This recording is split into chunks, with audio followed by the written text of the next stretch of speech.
My name is Commander Dave Wallace. I'm a permanent military professor here in the Department of Leadership, Ethics, and Law. And today we're going to be talking about contemporary theories of leadership.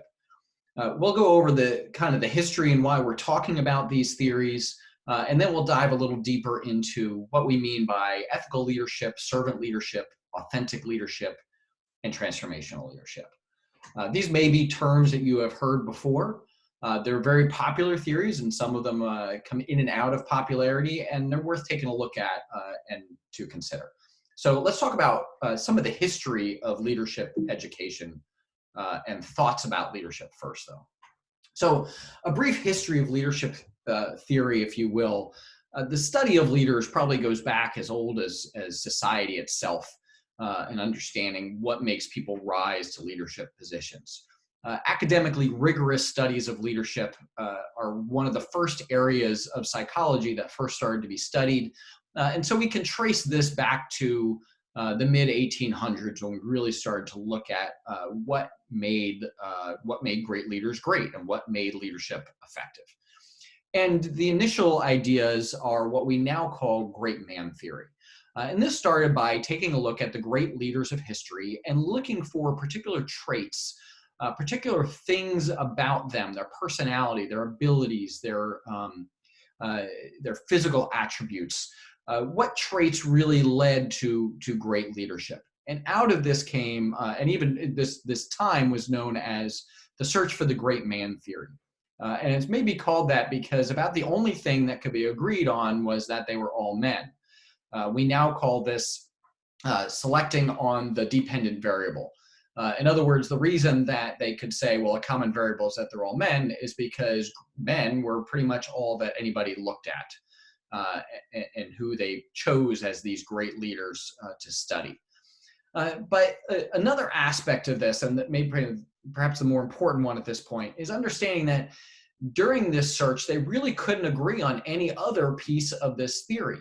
The search for thousands and thousands of different traits over time, really they couldn't decide on a particular trait of a leader that led people to rise to leadership across varying situations, and to be able to predict who would be a great leader. So in 1949, a man named Roger Stogdill said, perhaps it's time to focus on the situation instead of particular aspects of the leaders. And this really became a watershed moment as people more and more started to look at aspects of the situation that led to leadership and thought that leaders would rise to the situation, and situational influence were really what mattered when it came to great leadership. Well, this really didn't sit well with some scholars, and this started to change over time. And a professor named Fred Fiedler came along and came up with what is now referred to as Fiedler's contingency theory. And his idea was that no, it wasn't just the situation. Now, it also wasn't just the right leader. It was putting those two things together. It was the right leader in the right situation. Now, interestingly, Fiedler didn't really acknowledge and didn't really look into, in fact, rejected the idea that leaders could change to meet the demands and affordances of the situation. Instead, he felt that it was a matter of matching the leader to the situation. If you were a leader, it was finding situations that matched your style and be favorable to you. If you were searching for a leader, you would look at your situation and find the right leader for that. This has fallen by the wayside today as we've come to understand that leaders can, and in fact do, mold the situation to their own strengths, and also can change their behaviors to match the demands and affordances of the situation. Now, this has partly led to the resurgence of trait theory. Another thing that has led to it is our better understanding of personality and traits that has developed since the 1940s. We now have unified theories of personality and a better understanding of personality overall, and our ability to study traits and attributes. So there's been a resurgence of trait theory and our search for particular traits. Now, what's interesting in this is a couple of points. Number one, what we find is it's really about a constellation of traits. It's not any one particular trait. It's about bringing together a constellation of traits that work. And then it's not only that, but it's about the constellation of traits that work in a particular situation and a leader's ability to be flexible, to change according to the demands and affordances of the situation and to mold the situation to his or her own strengths. And that's really where we are today in our approach to leadership theory, which leads us to the leadership as a process approach that we take in NL 310. So if we understand leadership to be a process, that really informs why we look less at who the leader is and more at how the leader behaves. Now, certainly the leader's personality, the leader's abilities, the leader's knowledge is going to influence her behaviors. But ultimately, those behaviors are what matter.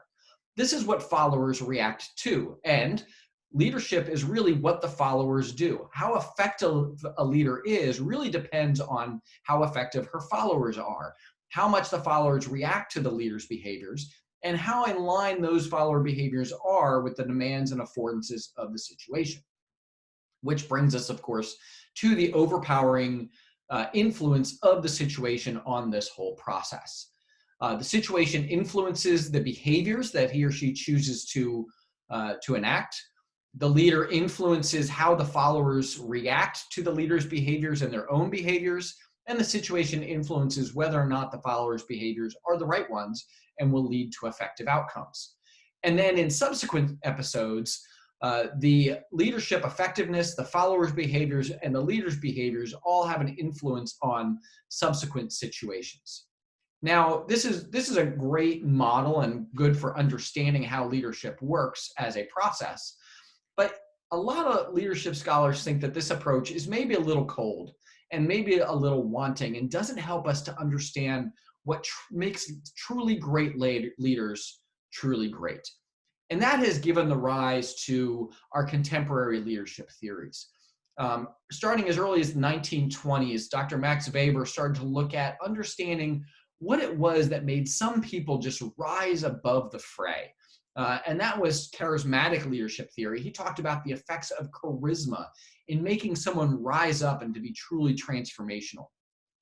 This has changed over time, but if we look at these great leaders in these great moments, contemporary leadership theories are attempts to explain how these leaders came to be great and how they came to transform the world around them.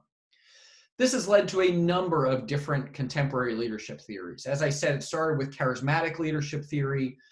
This later transformed itself into transformational leadership theory.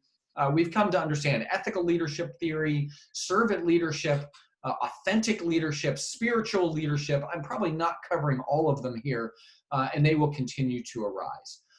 As I would say, as we have come to understand extraordinary leaders in extraordinary times, we also have seen a rise in what we call pop psychology as consultants and others start to talk about, and we see TED Talks and we see consultants come in to talk about what makes leaders special. And so as we have come into that part of leadership, we start to understand these different theories of leadership as different approaches to what makes a leader special. So that's overall what we're trying to look at is these different theories. We'll talk about what they mean, where they come from, and what they tell us about our own leadership.